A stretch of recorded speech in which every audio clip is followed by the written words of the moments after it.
Yeah, the Book of Judges by John Smith.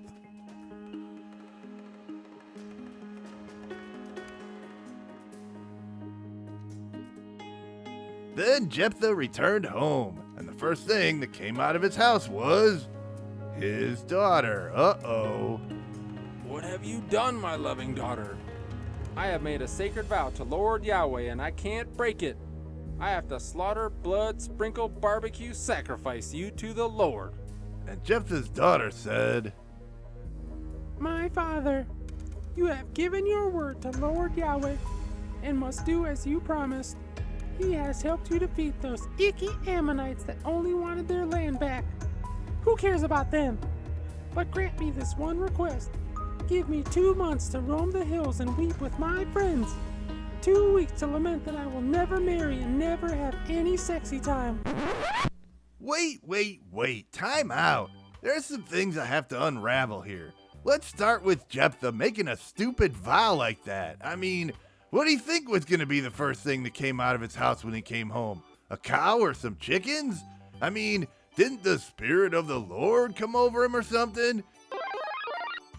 Would the Spirit of the Lord allow him to make such a stupid vow in the first place? Meh, wasn't me. I didn't make him make that vow.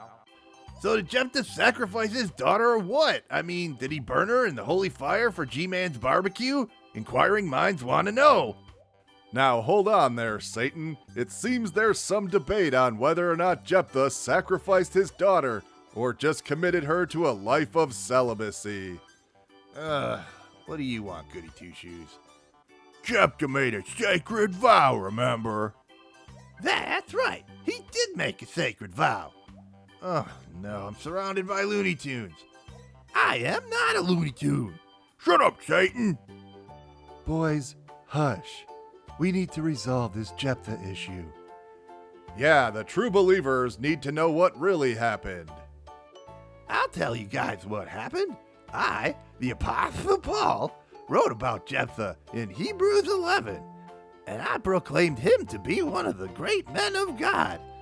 Gideon, Barak, Samson, and Jephthah, David and Samuel and the prophets, who through faith conquered kingdoms, administered justice, and gained what was promised.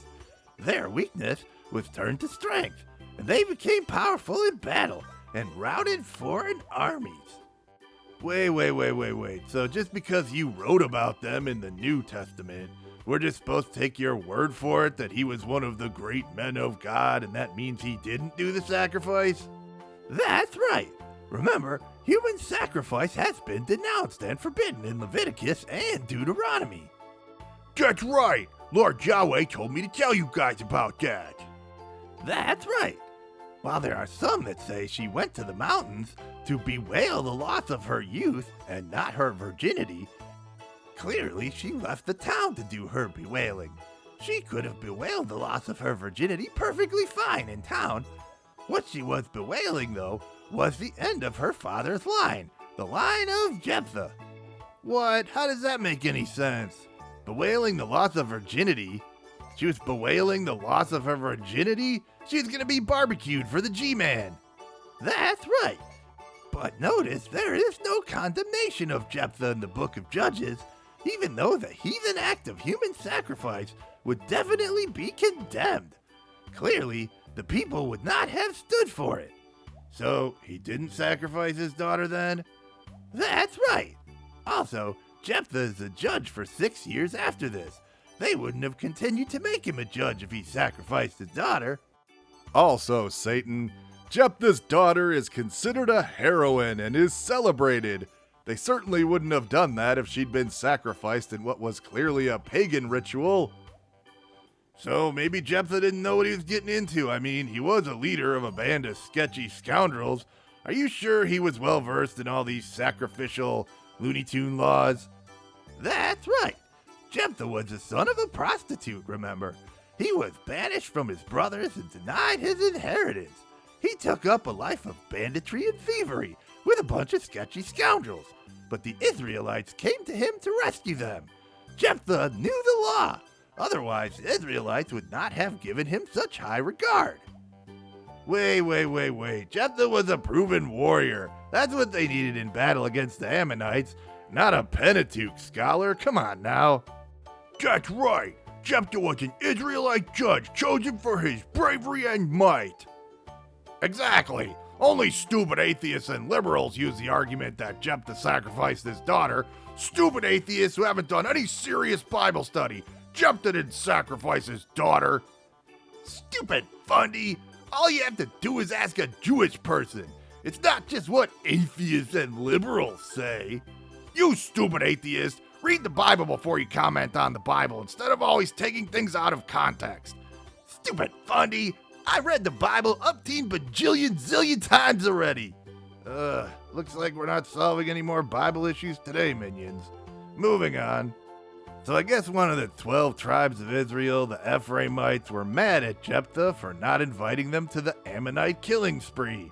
They were all like, thanks for nothing, Jephthah. Just for that, we're gonna burn your house down, really?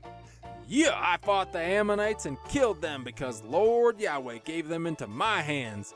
Now you want to fight me? Ha ha ha. Bring it on. Ooh, yeah. And Jephthah fought those stupid peoples from the Ephraimite tribe good, and he slaughtered them. So, after that, they told the Ephraimites they couldn't cross this river Jordan anymore. And they told the people crossing the river to say this word, a special word, Shibboleth, which I guess is really hard to say because those Ephraimites pronounced it Sibboleth. And 40,000 Ephraimite Wilhelm Screebers who couldn't pronounce Shibboleth right died that day. And the moral of the story is, don't pronounce words wrong. What the heck does Shibboleth mean anyway? Shibboleth has to do with corns and grains. Yeah. Greetings, idiots. It's me, Jephthah. I'm here to tell you to subscribe to John Smith's channel. I'm supposed to tell you not to give him any Patreon money. What you gonna do when Jephthah comes after you? Ooh, yeah.